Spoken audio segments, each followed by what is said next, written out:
Alhamdulillah wa syukurillah wa la hawla wa la quwwata illa billah. Salatu wassalamu ala rasulillah wa ala alihi wa sahbihi wa mawala. Bapak-bapak, ibu-ibu yang dirahmati Allah subhanahu wa ta'ala, alhamdulillah, puji syukur kita aturkan kehadirat Allah Rabbul Izzati wa Jalalah yang masih memberikan nikmat kepada kita, wabil khusus nikmat iman, Islam, dan wabil khusus nikmat hidayah, taufik hidayah irsyad, sehingga kita masih ada di jalur jalan yang benar, bukan sekedar beragama secara ikut-ikutan. Dan kita masih dalam rangkaian tema membahas tentang fenomena habaib, orang-orang yang mengaku keturunan Nabi, yang pada prinsipnya kalau panjenengan masih ingat adalah silakan mengaku gak apa-apa, monggo saja, silakan. Tapi yang paling penting, yang paling urgent adalah pengakuan itu menjadi sia-sia, tidak berguna ketika kemudian tidak sesuai dengan apa yang diajarkan oleh orang kemuliaan, yaitu Nabi Muhammad SAW. Dan minggu yang lalu kita sudah sampaikan bagaimana Allah Subhanahu wa taala berfirman, fa idza nufikha fis-sur fala ansaba bainahum yawma idzin wa la yatasaalun. Apabila sangkakala itu benar-benar ditiup, maka tidak ada lagi pertalian nasab di antara mereka pada hari itu, dan tidak pula mereka saling bertanya. Artinya setiap orang sibuk dengan urusan sendiri-sendiri dan tidak mempedulikan urusan nasab lagi. Kamu anaknya siapa itu sudah gak penting gitu kan. Karena setiap kita akan bertanggung jawab pada urusannya sendiri-sendiri. Bahkan minggu yang lalu juga sudah saya sampaikan sebuah hadis yang panjang ketika Nabi SAW mendapatkan wahyu, wa andir asiratakal aqrabin, dan berilah peringatan keluargamu yang paling dekat, yang dekat-dekat. Nabi SAW mengumpulkan para keluarganya dan kemudian beliau mengatakan, ya ma'syara Quraisy, wahai orang-orang Quraisy, itu suku Nabi SAW. Nabi SAW mengatakan, istaru anfusakum, tebuslah dirimu sendiri masing-masing. Artinya selamatkan dirimu sendiri masing-masing. La ughni ankum minallahi syai'a, aku nggak bisa nolong kowe kabeh, sedikit pun aku nggak bisa menyelamatkan kamu ketika urusannya sudah sampai di akhirat tuh. Ini bukan perkara yang mudah, ini bukan perkara yang tiba-tiba kamu bawa salah terus bisa tak selamatkan langsung, itu enggak. Bahkan beliau mengatakan, ya bani Abdi Manaf la ughni ankum minallahi syai'a, wahai keluarga Abdi Manaf. Kalau panjenengan masih ingat, itu masih termasuk ahli bait Nabi SAW. Beliau juga mengatakan, aku nggak bisa nyelamatkan kowe kabeh sedikit pun. Wa ya Abbas ibni Abdul Muthalib, wahai pamanku Abbas bin Abdul Muthalib, la ughni anka minallahi syai'a. Wa ya Sofiyah, dan Sofiyah ammata Rasulillah, bibinya Nabi SAW, la ughni anki minallahi syai'a, aku ra iso nulung panjenengan. Wa ya Fatimah, dan Fatimah binta Muhammadin, anaknya Muhammad, anaknya Rasul sallallahu alaihi wasallam, ibunya para habib yang diklaim sebagai, yang mereka yang mengklaim para habib, salini, minta apa aja dari saya, masyiti sakarmu, nek emang aku duwe takei, min mali, dari hartaku. Tapi apa, la ughni anki minallahi syai'a, tapi nek yang kamu minta keselamatan, artinya kamu berbuat salah, tidak mengikuti jalan yang benar, terus kamu minta supaya aku menyelamatkan, aku nggak bisa. Bahkan nanti dalam sebuah kisah bagaimana kemudian ada seorang yang bernama Fatimah, anak pembesar Quraisy, anak pembesar di Madinah, yang mencuri, yang kemudian seorang kesayangan Nabi SAW, Usamah bin Zaid, dirayu oleh para pembesar Madinah pada waktu itu untuk minta dispensasi agar gak dipotong itu yang namanya Fatimah, tapi bukan putri Nabi, tapi Fatimah anak orang lain yang kebetulan namanya juga Fatimah. Maka Nabi pun marah dan Nabi mengatakan, wahya Usamah, wahai Usamah, lau Fatimah sing anake Muhammad sarokot nyolong, lakotok tu yada, aku dewe sing bakal ngetok tangannya. Coba. Artinya ketika konteksnya adalah sebuah kesalahan, apakah kesalahan yang sifatnya pidana, bahkan lebih-lebih kesalahan yang sifatnya akidah, Nabi SAW tidak mentolerir dan tidak bisa menyelamatkan ketika itu dibawa sampai mati. Misal ada orang yang ngaku Habib kemudian ngomong gitu kan, kalau tidur aja. Ya. Dan Nabi SAW minggu yang lalu juga saya jelaskan bagaimana Nabi SAW menemui pamannya yang sakaratul maut, dan beliau SAW hanya meminta, wahai pamanku, mengendikan la ilaha illallah. Itu nanti jadi argumen, jadi dasar saya ketika saya menghadap Allah nek jenengan sampun bersahadat. Itu juga nggak mau gitu, dan itu juga nggak punya Nabi kemudian nggak bisa membantu. Bahkan beliau Abu Thalib mendapatkan adab yang paling ringan dari api neraka, yang menikah pakai sendalnya neraka kemudian otaknya melepuh. Ini menunjukkan Nabi juga nggak bisa menyelamatkan pamannya, paman orang pengganti dari bapaknya yang sangat dicintainya, karena pada waktu Nabi SAW yatim piatu yang membela ya beliau ini gitu. Ya mau qadarullah gitu kan, Allah tidak memberikan hidayah lantaran Abu Thalib ini lebih membelani kancane yang memang juga masih pamannya, yaitu Abu Jahal Ibnu Hisham. Bapak Ibu yang dirahmati oleh Allah Subhanahu wa taala. Dan kemudian yang menarik ketika kita tarik mundur lagi ke belakang sejarah, maka kita dapati sebuah ayat Quran surat At-Taubah ayat 114 di mana Nabi Ibrahim juga melakukan hal yang sama, yaitu minta ampun buat bapaknya yang memilih jalan kemusyrikan. Wa makana istighfaru Ibrahim li abihi illa am mau'idatin wa'adaha iyyahu falamma tabayyana lahu annahu aduwallahi tabarra'a minhu inna Ibrahima la'awwahun halim. Dan permintaan ampun dari Ibrahim kepada Allah untuk bapaknya yang tidak lain hanyalah karena suatu janji yang telah diikrarkan kepada bapaknya. Jadi ketika Nabi Ibrahim itu mendakwai bapaknya, Nabi Ibrahim malah diusir, "Midatohono Ibrahim" gitu kan. Maka Ibrahim pun berjanji, nanti tak mintakan ampun kepada Allah buat engkau wahai bapakku. Maka dikatakan di sini bahwasanya permintaan yang dilakukan oleh Ibrahim minta ampun untuk dosa bapaknya itu hanya cuma janji Ibrahim kepada bapaknya. Maka tatkala jelas bagi Ibrahim bahwa bapaknya itu adalah musuh Allah. Jadi orang-orang yang tidak mau mentaati Allah, orang-orang yang tidak mau mengesahkan Allah, orang-orang yang tidak mau beriman, itu lawan dari waliullah. Jadi kalau waliullah, kalau panjenengan masih ingat, alladzina amanu wa hum yattaqun, orang yang beriman dengan iman yang murni, enggak dicampuri dengan kesyirikan dan bertakwa. Makanya kalau panjenengan masih ingat kan saya sampaikan, mboten enten ceritane waliullah kok ora salat niku mboten enten. Mboten enten ceritane waliullah kok kemudian nyenengi bojone wong liya mboten enten. Mboten enten waliullah kok kemudian ketika ditekoi jenengan kok bar pipis ora cawe gitu kan, jawabannya ora popo ngaku wali, mboten enten. Nggih. Jadi mboten enten waliullah kok kemudian menabrak hal yang najis, menabrak hal jangankan yang haram, yang najis saja dia enggak mau nabrak gitu. Maka enggak ada. Jangan kalau ada orang yang ngaku wali, dicek aja gitu. Salatnya salat enggak gitu kan. Amalannya seperti apa gitu kan. Makannya pakai tangan mana gitu. Nanti ada orang yang ngaku itu makannya pakai tangan kiri gitu kan. Praklamben gitu. Maka nggak mungkin waliullah itu seperti itu. Nah, kosok balennya atau lawannya dari waliullah itu adullah atau wali syaitan.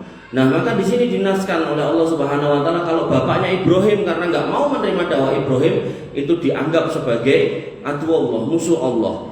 Dan kalau sudah jelas bahwasannya itu musuh Allah, maka Ibrahim berlepas diri darinya. Artinya Ibrahim nggak bisa ngewangi bapaknya, menyelamatkan bapaknya kalau bapaknya mati, nggak bisa. Satu-satunya cara bapaknya biar selamat ya harus mengikuti dakwahnya Nabi Ibrahim, dan itu nggak dipilih oleh bapaknya. Sesungguhnya Ibrahim adalah seorang yang lembut hatinya lagi penyantun. Bayangkan seorang nabi yang sedemikian sabar, sedemikian santun aja ditolak sama seorang bapak, bahkan diusir. Dan Nabi Ibrahim nggak marah sama bapaknya, diusir ya udah pergi, diusir gitu kan. Nah, Bapak Ibu yang dirahmati oleh Allah Subhanahu wa taala, sehingga dalil tadi menunjukkan bahwasanya kalau yang sebelumnya bagaimana Nabi mengatakan wahai pamanku aku ora iso nyelamatke kowe, wahai bibiku saya enggak bisa nyelamatkan jenengan, anakku aku ya ora iso nyelamatkan kamu, kemudian orang-orang Quraisy aku enggak bisa nyelamatkan kamu. Ini menunjukkan keselamatan itu tidak melekat pada personalnya tapi karena mengikuti petunjuknya. Ngoten nggih. Jadi silakan mereka mengaku aku putune Nabi, silakan gitu loh. Mereka mengaku sebagai anak cucu Nabi, monggo, punya sertifikatnya monggo. Tapi pengakuan tinggallah pengakuan ketika kemudian nggak sesuai dengan mbahnya, nggak sesuai dengan yang membawa risalah. Dan ini nggak cuma di konteks Nabi Muhammad SAW, tapi begitu ditarik ke atas, ternyata Nabi Ibrahim sebagai pendahulu dari Nabi Muhammad SAW, nenek sebagai kakek moyang Nabi Muhammad SAW, itu juga mengatakan atau mendapatkan keadaan yang sama, yaitu nggak bisa menyelamatkan bapaknya ketika bapaknya nggak mau mengikuti dakwah beliau alaihi salam. Jadi ibaratnya ngeten, bapak kiai, anak Gus, ya ora apa-apa diceluk Gus. Nenek Gus ra salat, niki nggih nggak akan ada faedahnya celukan Gus itu gitu. Ngoten. bapaknya ustad, anaknya kok diceluk napa diceluk cah bagus misalnya ngoten ora apa-apa.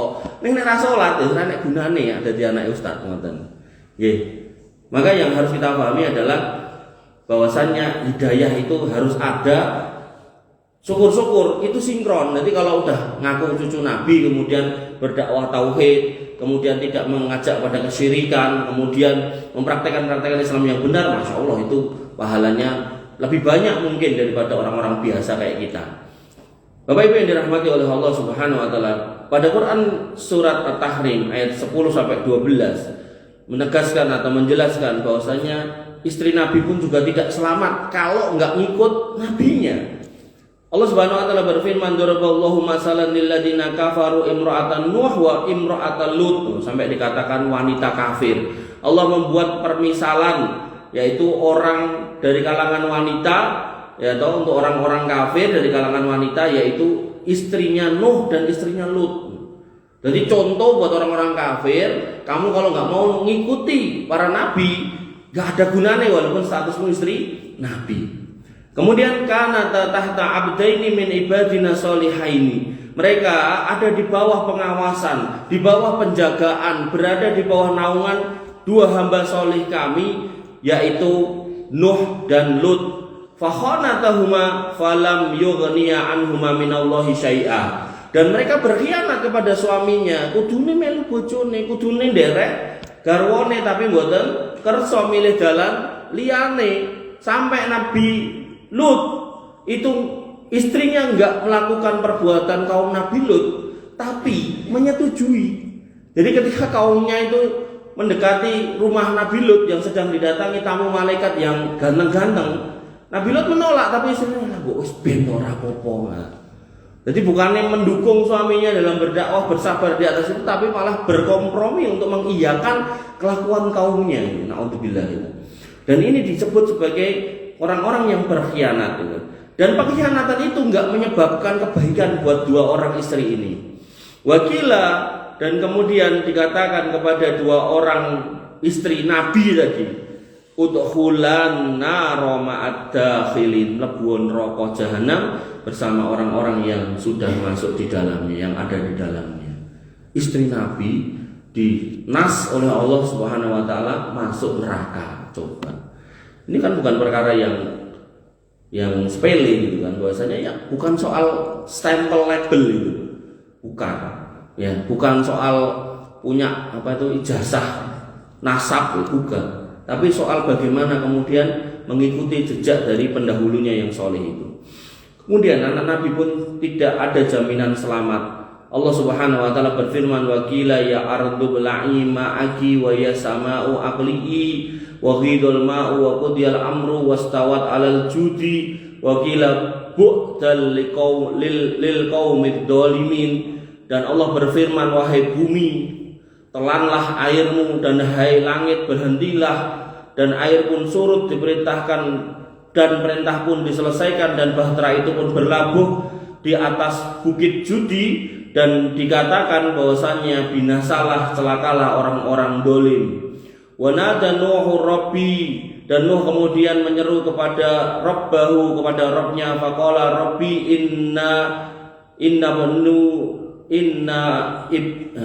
inna buniya min ahli wa inna wa'dakal haq wa anta ahkamul hakimin. Jadi begitu udah surut, hujan dari langit berhenti, kemudian airnya surut, Nabi Nuh nyari anaknya dan berkata, wahai Rabbku, sesungguhnya anakku itu keluargaku gitu kan. Dan sesungguhnya janji engkau adalah benar dan engkau adalah hakim yang seadil-adilnya. Maksudnya anakku tuh nggak ikut, mbok bilih barangkali panjenengan kasih selamat bar toyone niki napa sak langite pun boten Jawa, si napa niku kapale sampun temangsang teng bukit judi ya. Kemudian Allah mengatakan apa di sini, bahwasanya qala, Allah berfirman, ya Nuhu innahu laisa min ahli. Hei Nuh, mergo anakmu ora melu kowe, ora melu imanmu, ora bareng karo kelompok beriman, kuwi dudu keluargamu meneh. Padahal jelas-jelas anaknya. Sampai dinas bahwasanya udah bukan keluargamu, ora usah mbok urusi. Innahu amalun ghairu sholih, kelakuane ora sholih. Fala tas'alni ma laisa laka bihi ilmun, in inni a'iduka antakuna minal jahilin, maka janganlah kamu memohon kepadaku sesuatu yang kamu tidak mengetahui hakikatnya. Ya memang orang tua itu hakikatnya senang cinta sama anak, tapi anak harus pilih kafir, kemudian milih kelelep, yo wis kamu nggak ngerti isi hatinya anakmu. Toh juga nanti nek dek melu kowe ya urung karuan meneh engko beriman, yo wis itu sudah bukan wilayahmu gitu. Kira-kira mengoton penjelasannya. Kemudian sesungguhnya aku memperingatkan kepadamu supaya kamu jangan termasuk orang-orang yang tidak berpengetahuan. Gampangannya ngeten, nek kamu mau ngomong soal urusan-urusan gaib, pakai dalil. Nek kamu nggak punya dalil, jangan kemudian mengarang-arang. Jangan kemudian meminta sesuatu yang bukan di wilayahmu. Jangan kemudian menyampaikan sesuatu yang bukan di atas ilmu. Makanya kan mereka itu sampai, ya Allah, kalau saya ingat atau nonton lagi banyak videonya. Sekarang tuh kok zaman dulu tuh mereka ngomong, kita orang di luar kota nggak tahu. Sekarang tuh mereka ngomong di tempat mana semua orang bisa tahu gitu kan. Jadi mereka sampai mengatakan ada Habib Fulan yang datang ke sana depan kubur Nabi, sampai kemudian ngomong, ya Rasul, jauh-jauh aku sampai sini, aku sudah rindu banget sama kamu, sama engkau, sini tanganmu tak ciume. Akhirnya Nabi mengeluarkan tangannya kemudian dicium. Terus ada lagi orang Indonesia yang ngomong gitu kan, saya kalau ke sana lewat depan kubur Nabi kemudian nongol, dengkulku ditarik, diambung, coba. Padahal ketika kita belajar, dan panjenengan Bu Billy masih ingat, orang yang paling mulia setelah Nabi itu adalah Abu Bakar, kemudian Umar, kemudian Utsman, kemudian Ali. Sepeninggal Nabi SAW, situasi politik itu sedemikian genting sampai 4 orang Khulafaur Rasyidin ini hanya satu yang meninggal karena sakit, sisanya dibunuh semua karena urusan perpolitikan pada zaman itu. Itu nggak ada itu satupun yang kemudian datang ke makam Nabi SAW kemudian, ya Rasul minta tolong bantuan, ya Rasul mang ewangi, ya Rasul mang sajang kali Gusti Allah supaya menurunkan malaikat-malaikat sebagaimana dulu pernah turun waktu perang Badar. Mboten nate niku. Termasuk cucu beliau yang namanya Husain itu bersama 70 orang menuju Baghdad karena diundang oleh orang-orang Irak untuk kemudian dibaiat jadi khalifah di sana. Bareng tekan kono dikejar sama pasukannya khalifah pada waktu itu, yang kemudian tempuk, kemudian akhirnya terjadi peperangan yang tidak imbang, sehingga cerita Husain dan para pengikutnya termasuk keluarga Nabi SAW yang ikut dibantai di situ gitu kan. Itu yang nggak ada itu Husain teriak-teriak, ya Rasul, mbahku mangewangi, bukan enten itu. Ini menunjukkan bahwasanya memang itulah yang terjadi, bahwasanya ketika seorang sudah beriman kepada Allah Subhanahu wa taala kemudian dilarang untuk masuk ke wilayah-wilayah yang memang itu jelas-jelas sebuah kesyirikan gitu. Sehingga jenengan nggak usah kemudian silau ya dengan kemudian pengajian ini sini mau wong 30 misalnya, sedangkan nek haul kae sini wong 1 juta gitu. Nggak usah kemudian bingung gitu. Karena yang namanya hidayah nggak selalu sinkron dengan jumlah. Makanya di dalam Al-Qur'an dikatakan wa qalilum min ibadiyas syakur. Kalau panjenengan mau ngitung wong sing pinter bersyukur niku wong sithik, kata Gusti Allah. Dan itu sudah menjadi sebuah ketetapan bahwasanya orang baik itu sedikit, bahwasanya orang soleh itu sedikit. Makanya nanti ketika konteksnya surga dan neraka, ketika surga ini sudah dimasukkanlah orang-orang soleh di situ, maka tetap kurang isinya. Maka Allah ciptakan makhluk lain. Sebagian pendapat mengatakan ini wildanun mukhaladun, anak-anak kecil yang nanti melayani penghuni surga. Ada juga kemudian pendapat berikutnya adalah para bidadari. Pendapat yang ketiga adalah mereka anak-anak orang Islam yang terlahir cacat, gak bisa berpikir, misal kayak sindrom Down atau gila sejak kecil, itu nanti dimasukkan ke surga.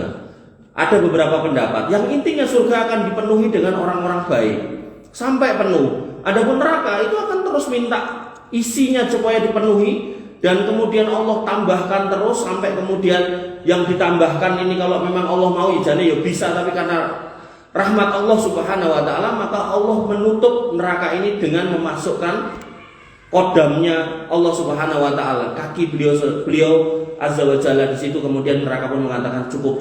Ini sebagaimana disebutkan dalam sebuah hadis yang sahih dan beberapa hadis yang lain. Ini menunjukkan bahwasanya orang-orang jelek itu sebenarnya banyak, orang-orang baik itu sedikit sampai Allah ciptakan lagi gitu loh. Adapun di neraka ini nggak diciptakan lagi tapi diseni gitu, dijejelke terus gitu, dan ada terus sakjane. Tapi karena Allah punya rahmat yang luas, rahmat yang besar, maka Allah nggak mau memasukkan manusia dalam jumlah banyak ke sana, kecuali memang orang-orang kafir, orang-orang munafik, kemudian orang-orang musyrik. Adapun orang beriman tetap akan dikeluarkan dari sana. Bapak Ibu yang dirahmati oleh Allah Subhanahu wa taala, sehingga kesimpulannya ketika kita melihat benar dan salahnya sebuah akidah, maka jangan dilihat dari nasab siapa orang ini datang, tapi dilihat apa yang diucapkan, apa yang disampaikan. Makanya Allah Subhanahu wa taala berfirman bahwasanya seluruh kebaikan itu berasal dari Allah, bukan dari nasab, sebagaimana firman-Nya di Quran surat Al-Imran ayat 26, Qulillahumma malikal mulki tu'til mulka man tasa'u wa tanzi'ul mulka mimman tasa' wa tu'izzu man tasa' wa tudillu man tasa' biyadikal khair innaka ala kulli syai'in qadir. Katakanlah wahai Muhammad, wahai Tuhanku yang mempunyai kerajaan, Engkau berikan kerajaan kepada orang yang Engkau kehendaki, dan Engkau cabut kekuasaan kerajaan dari orang yang Engkau kehendaki. Engkau muliakan orang yang Engkau kehendaki, dan Engkau hinakan orang yang Engkau kehendaki. Dan di tangan Engkau lah segala kebajikan. Sesungguhnya Engkau maha kuasa atas segala sesuatu. Jadi ini nas tegas bahwasanya kebajikan itu datangnya dari Allah, dan ketika datang dari Allah, maka Allah tidak melihat siapa yang menyampaikan, tidak melihat apakah kulit putih atau kulit hitam, tidak melihat apakah orang Arab atau orang Jawa. Sebagaimana sabda Nabi sallallahu alaihi wasallam, "Innallaha la yanduru ila suwarikum wa amwalikum walakin yanduru ila qulubikum wa amalikum." Allah tidak melihat bentuk, rupa dan harta kita, tapi yang Allah lihat adalah hati kita, iman kita, amal kita seperti apa. Mencocoki enggak dengan ajaran Nabi Muhammad SAW? Sesuai enggak dengan Quran dan Sunnah? Kalau enggak sesuai, maka ya mau orang Arab mau bukan Arab, mau orang bule maupun bukan bule. Kalau nek ten bandara niku kadang delok wong Indonesia sing dinikahi bule-bule niku rumasane wis piye gitu. Dan ya Allah, jadi kalau melihat orang-orang bule ini kayak udah ras yang luar biasa gitu. Padahal di dalam Al-Quran jelas dikatakan, innalladzina kafaru min ahlil kitab wal musyrikina fi nari jahannam khalidina fiha ulaika hum syarrul bariyah. Mau bule, mau kulit putih, hidungnya mancung, tapi kalau kemudian tidak beriman, maka jelas dikatakan bahwasanya mereka itu adalah ciptaan yang terjelek dan mereka kekal di neraka. Maka yang harus kita pahami, nggak usah kemudian kita minder gitu. Dan mereka kalau udah nganti bule itu udah kayak wis rumangsa paling ayu gitu, nek wedok. Nek lanang ya rumangsa paling ganteng gitu. Ya, sehingga Allah tegaskan inna akramakum indallahi atqakum. Orang yang paling mulia di mata Allah bukan orang yang hidung mancung, bukan orang yang putih, bukan orang yang mungkin dari negara-negara Eropa, bukan, tapi yang paling bertakwa. Dan ketakwaan itu landasannya cuma dua: ngikuti perintah Allah menggunakan ilmu, atau menjauhi larangan Allah dan Rasulnya di atas ilmu. Nah, ilmu dapatnya dari mana? Majelis ilmu. Makanya pentingnya suatu masyarakat, satu komunitas itu ada masjid dan digunakan juga untuk bermajelis ilmu. Karena Nabi SAW berjanji, sebagaimana Allah sudah berjanji kalau orang nikah itu akan diberikan sakinah, maka sakinah karena nikah itu ternyata gak bisa utuh, gak bisa sempurna kalau disusul dengan sakinah yang kedua, yaitu dengan sebab majelis ilmu. Makanya panjenengan yang baru aja jenengan dapati toh, ada seorang istri polisi, suaminya nggih polisi gitu kan. Karena satu kesalahan ngentekke duit 2.800, 2.000 entek gari 800, akhirnya garwane diobong gitu kan. Nah, maka ini menunjukkan bahwasanya janji Allah tentang sakinah, adanya rumah tangga itu tetap harus kemudian ditambahi, tambah sakinah dengan majelis ilmu. Nah, orang-orang yang bermajelis ilmu, punya ilmu, dia akan ngerti mana perintah dan mana larangan tanpa harus ngotot untuk menyampaikan. Misal, oh ya istri nesu kok gara-gara bojone dolanan judi online. Nah, coba kalau misal garwane sing kakung itu sadurunge diobong kon ngaji sik sehingga ngerti nek judi online itu haram dan hartane nek menang ya ora berkah gitu. Masyaallah ora enek niku adegan bakar membakar. Tapi bukan berarti saya membenarkan beliau membakar, bukan. Termasuk beliau pun yang istrinya kalau mau bermajelis ilmu, kalau ngerti, kemudian jangankan kok membakar orang. Nabi sampai mengatakan la yu'adzibu binar illa rabbunar, enggak boleh mengadab dengan api kecuali Rob yang punya api. Artinya jenengan nek pengen bakar ayam, jadi ayam bakar, niku harus urut dibeleh dulu, belewe nganggo bismillah, sadurunge beleh ladinge ya kudu landhep, terus pas beleh ya kudu digoceki, nek urung mati ora entuk diuncalke gitu kan. Apalagi diceklek gulune gitu kan. Maka ketika sama ayam aja kita nggak boleh seperti itu, kita diminta untuk benar-benar beradab bahkan sama ayam, apalagi sama orang cek tegele sampai ngomong wong gitu kan. Nah, maka yang harus kita pahami memang setan itu ada di sekitar kita dan berusaha untuk menyesatkan kita. Maka cara untuk kemudian bisa menang melawan setan ya ilmu. Nah, ilmu didapatkan di majelis ilmu. Makanya ketika ada masjid di dekat kita kemudian ada majelis ilmu, wah itu sebuah nikmat yang sangat besar dari Allah Subhanahu wa taala. Bapak Ibu yang dirahmati oleh Allah Subhanahu wa taala, bahkan Nabi SAW menegaskan sebagaimana yang saya singgung tadi bahwasanya kemuliaan tidak diukur dari suku bangsa apa. Nabi mengatakan, ya ayuhan nas, wahai manusia, inna rabbakum wahid. Ketahuilah bahwasanya Rabbmu itu satu, esa, gak ada yang lain, satu tok. Wa inna abakum wahid, dan nenek moyangmu dulu itu ya satu tok, Adam. Ya tentu Adam sama Hawa, ngoten nggih, sepaket itu. Ala la fadla li arabiyyin ala ajamiyyin. Ketahuilah bahwasanya gak ada keutamaan atau lebih mulianya Arab daripada orang bukan Arab. Ini Nabi yang ngomong. Jadi orang Arab gak terus luwih mulya timbang wong Jawa, mboten. Orang Jawa gak terus luwih hina timbang wong Cina, mboten gitu. Kemudian Nabi mengatakan wala li ajamiyyin ala arabiyyin, dan tidaklah orang di luar Arab juga enggak lebih mulia daripada orang Arab. Wala li ahmara ala aswada, dan tidak juga orang yang kulitnya merah. Merah di sini bukan berarti merah benar-benar merah, tapi kan ada orang kulit putih nek kepanasan terus jadi abang nih. Itu juga enggak lebih mulia daripada orang yang kulitnya hitam gitu. Nabi menegaskan wala aswada ala ahmaro, dan tidaklah orang hitam lebih mulia juga daripada orang bule, illa kecuali bittaqwa, kecuali dengan takwa. Jadi ini pun tegas bahwasanya senajan kita misal boten dhuwur cendek, wis cendek ireng, wis ireng pesek gitu kan. Tapi kalau kemudian kita bertakwa, masya Allah, sebagaimana Luqman Al-Hakim sampai namanya ditulis di Al-Quran, disebutkan sebagai nama salah satu surat. Kemudian pengajarannya, metode mengajarkan anak yang baik agar anak ini menjadi soleh sampai diabadikan di dalam Al-Quran. Maka ketika kita lihat, kita cari informasi siapa ini yang namanya Pak Luqman, itu orang hitam. Sebagian ulama mengatakan mulutnya tebel, apa istilahnya, domble gitu. Kemudian gaweane ya mung tukang jahit. Nek boten tukang jahit, sebagian ulama lain berpendapat tukang kayu. Niku nek ning tipes ya mungkin ya lewat ya ora ana sing nglurui ya to. Coba Pak Lurah tipes yang lewat, monggo Pak. Ya. Tapi ya itu tadi loh.